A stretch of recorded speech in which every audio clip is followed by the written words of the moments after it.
नमस्कार दोस्तों, मैं सरोज पांडे आज एक बहुत ही गंभीर विषय लेकर आ रहा हूँ। विवाह एक एग्रीमेंट या मोक्ष का द्वार। मेरी वास्तविक चिंता तो ये है, आज मैं दिन भर सोचता रहा कि हमारा देश भारत विश्व में नंबर 1 कैसे बने। क्योंकि मैं शाम को ही सुन रहा था, एक बहुत बड़े सेनापति हमारे हुए हैं, श्री अब तो लेट कहना पड़ेगा, माणिकलाल शाह जी। मैं ऐसे ऐसे वीर व्यक्तियों के बारे में शाम को चर्चा कर रहा था, तो शाम से ही मेरे मन में ये बात आ रही थी कि हमारा देश विश्व में नंबर 1 कैसे बने। क्योंकि अगर आप पास्ट को देखेंगे तो आप देखेंगे भारत पिछले 50-60 सालों में, आज़ादी के बाद की बात कर रहा हूँ, आज़ादी के बाद भारत के साथ जो अमेरिका ने व्यवहार किया आप सभी जानते होंगे। भारत के साथ अन्य देशों ने, चाहे पाकिस्तान हो, चाइना हो, बहुत सारे देशों ने जो व्यवहार किया, तो मेरी वास्तविक चिंता ये है कि हमारा भारत नंबर 1 कैसे बने। पर इस पर मैं आज नहीं बात करूंगा, मैं इस पर शायद कल बात करूंगा या अगले किसी वीडियो में बात करूंगा। आज मैं बात करने वाला हूं, विवाह एग्रीमेंट है या मोक्ष का द्वार है। और इसी में ये बात का आंसर आपको मिल जाएगा कि अगर संस्कारी पत्नी मिल जाए तो ऐसा सुपुत्र पैदा होगा कि हमारा देश विश्व में नंबर 1 हो जाएगा। मेरे आज के टॉपिक से ही जुड़ा हुआ है इस बात का आंसर कि हमारा देश विश्व में सबसे टॉप कैसे बनेगा। मैं अभी 1 मिनट पहले बता रहा था अपने बेटा को कि शिवाजी जैसे पुत्र को जन्म देने के लिए महान जीजा माता भी तो चाहिए। हमारा देश जब भी महान बनेगा उसमें 100% में से सबसे अधिक योगदान माताओं का होगा। क्योंकि माँ ही ऐसे महान पुत्र जन्म दे सकती हैं जो हमारे देश को, रसिया हो या चाइना हो या अमेरिका हो या इंग्लैंड हो, विश्व में अगर कोई सबसे ऊंचा देश हो सकता है तो भारत हो सकता है। और भारत को कोई ऊंचाई पर ले आ सकता है तो भारत की माताएं, माँ। एक बात और मेरे मन में 1 मिनट पहले आ रही थी, इसके बाद मैं बात करूँगा कि विवाह एग्रीमेंट है या मोक्ष का द्वार है। और उससे पहले मैं वास्तव में सोच रहा था अभी आधा घंटा पहले कि एक आम नागरिक भारत को नंबर 1 तक ले आने के लिए क्या कर सकता है।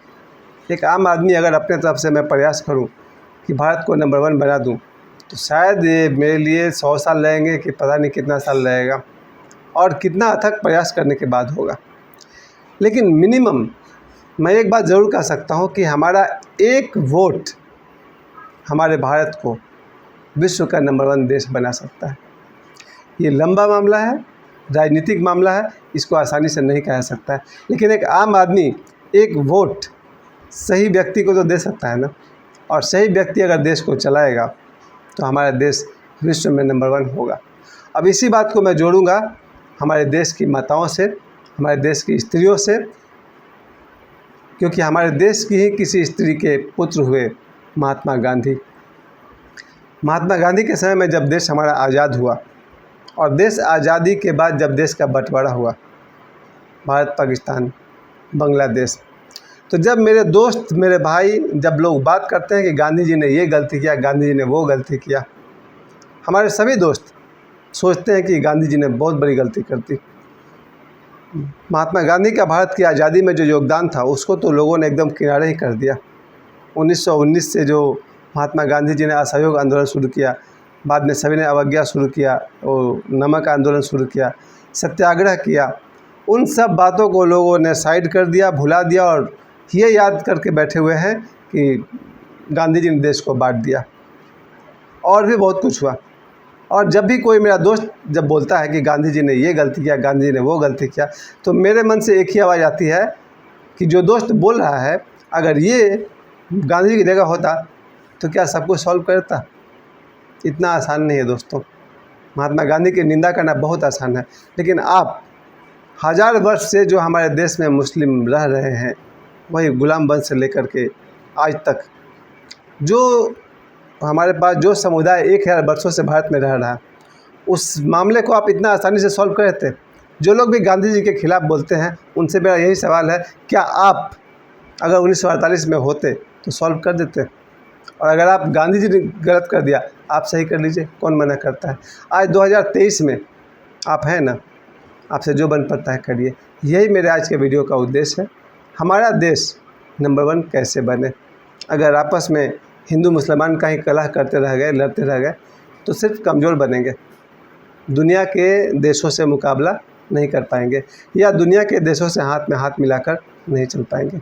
अब तक जो मैं आपको बोल रहा था ये बात राजनीतिक रहा, क्योंकि पता नहीं क्यों आज मुझे ये बात ख्याल में आ गया कि दुनिया में भारत को आगे बढ़ाने के लिए हम क्या कर सकते हैं।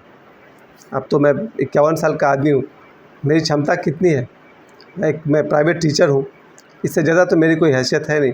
आप सभी के सामने अपने विचार बांट सकता हूँ, लेकिन इसकी भी एक ताकत है। प्रेमचंद जी ने उस ज़माने में किताब लिखा था सोजे वतन, और वो अपने हाथों से पैम्पलेट लिखा करते थे।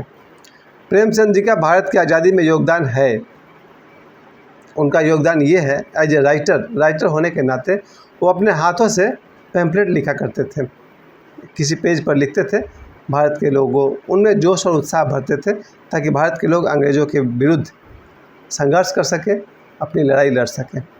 एक लेखक होने के नाते प्रेमचंद जी ने अपने विचार कलम से कागज़ पर लिखा और रात को जाकर दीवारों पर चिपकाते थे।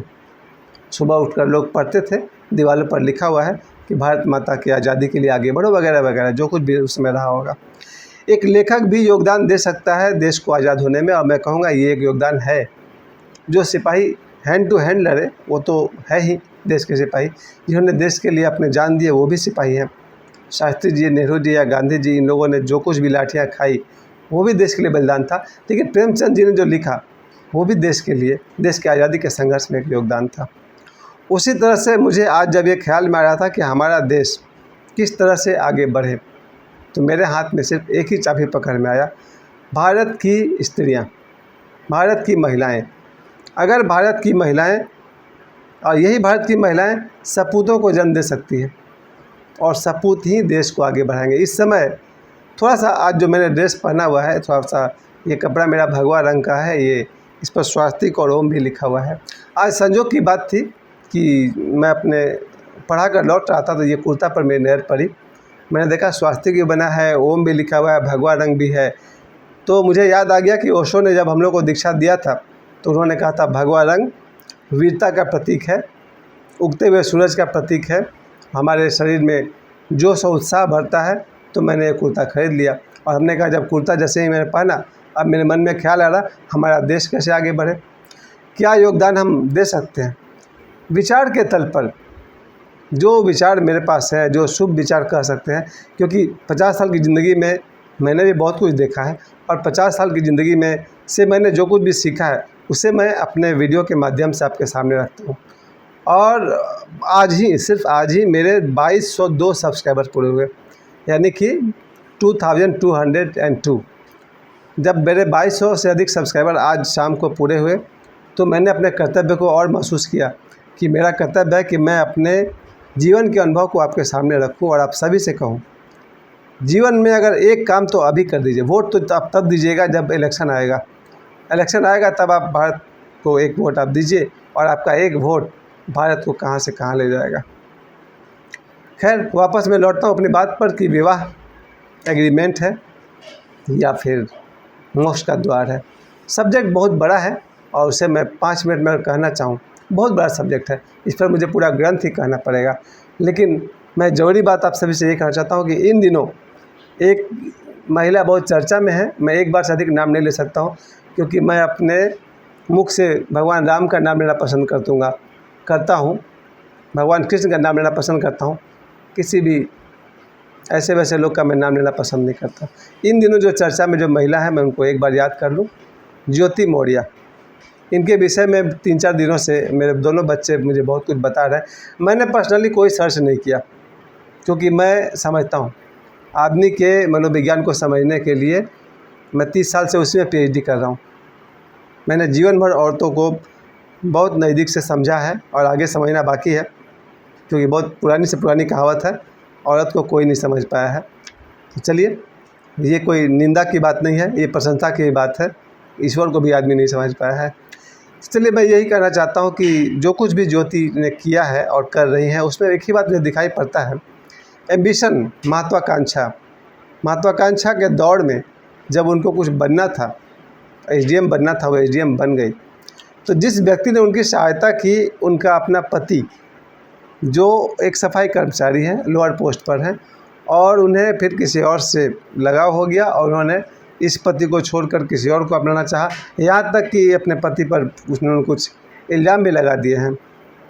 इस पूरे घटना से मुझे एक ही बात सुनाई पड़ा, एक वर्ड में मुझे दिखाई पड़ गया, संस्कार। संस्कार बहुत बड़ी चीज़ है दोस्तों। किसी के पास दौलत हो या ना हो चलेगा, संस्कार होना चाहिए। आपके पास शिक्षा हो या ना हो, अगर संस्कार है तो काम चल जाएगा।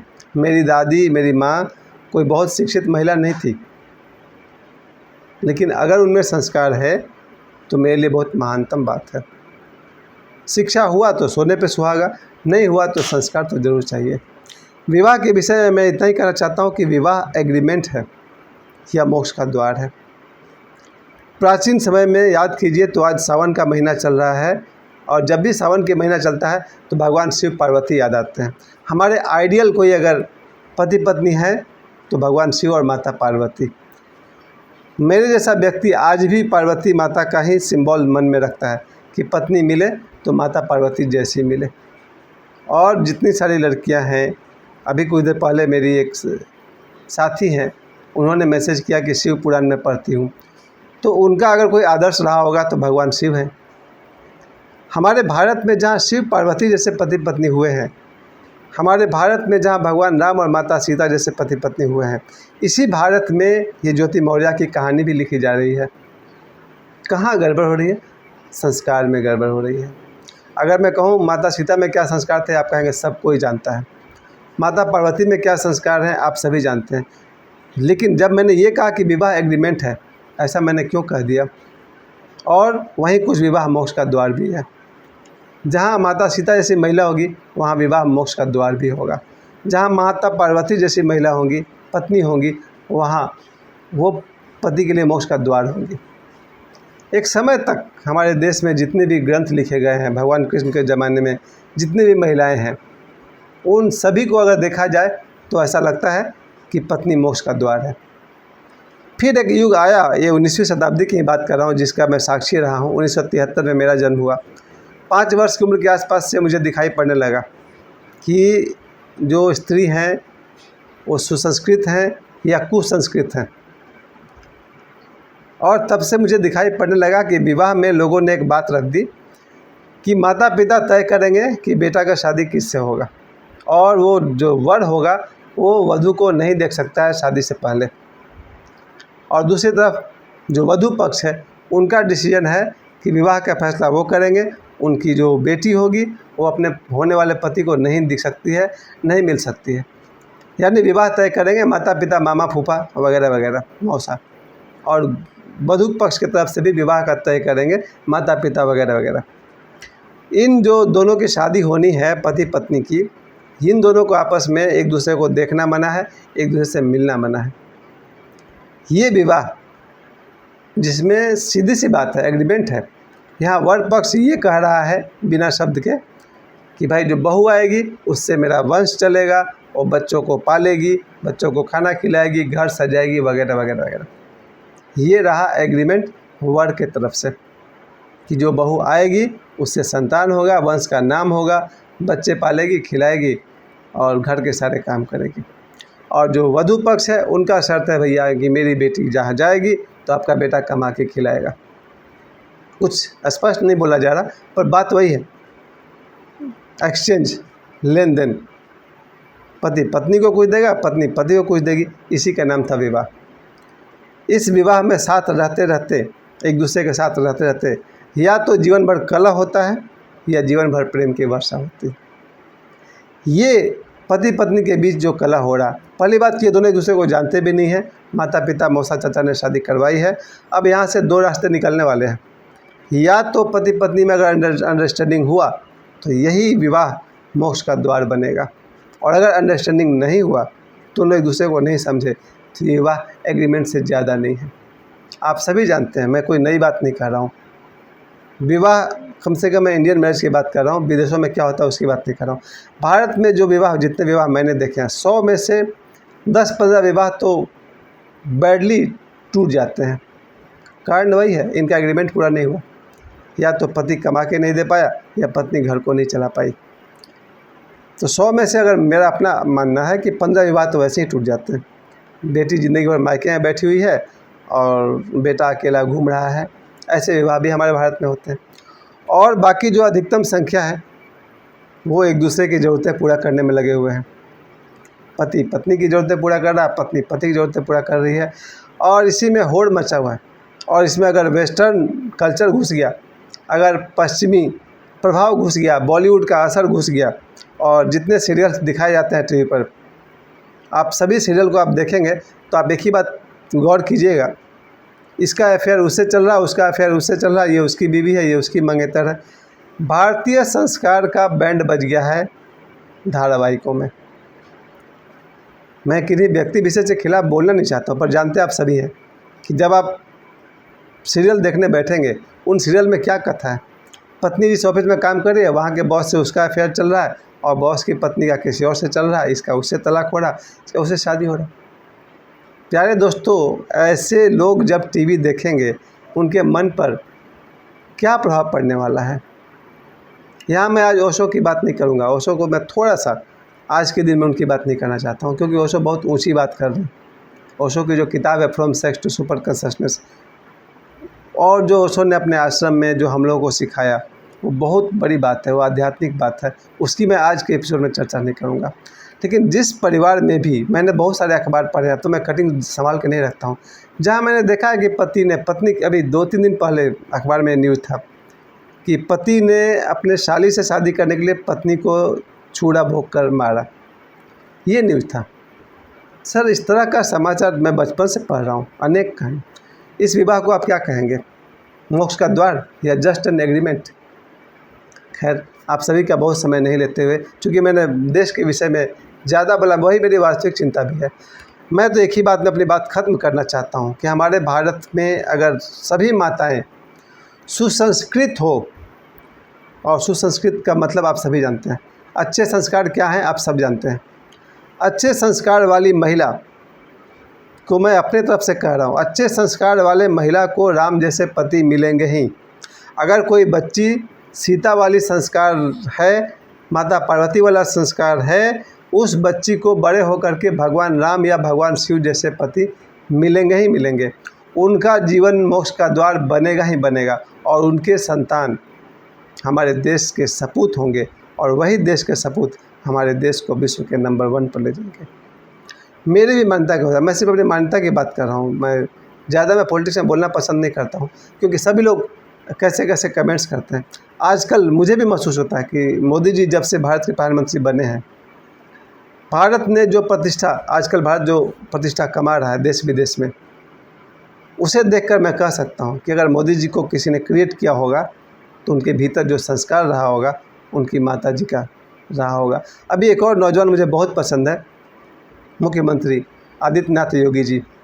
मेरे समकालीन कहा जाएगा, डेट ऑफ बर्थ के हिसाब से हम दोनों हम उम्र हैं, लेकिन वो बहुत बड़े आदमी हैं। उत्तर प्रदेश के मुख्यमंत्री आदित्यनाथ योगी जी। इस तरह का बेटा जब भी उत्पन्न होगा, किसी महान माता से उत्पन्न होगा। आज के वीडियो के अंतिम लाइन में कहना चाहता हूँ, अगर हमारी बेटी सुसंस्कृत है तो हमारा देश विश्व का नंबर 1 होगा।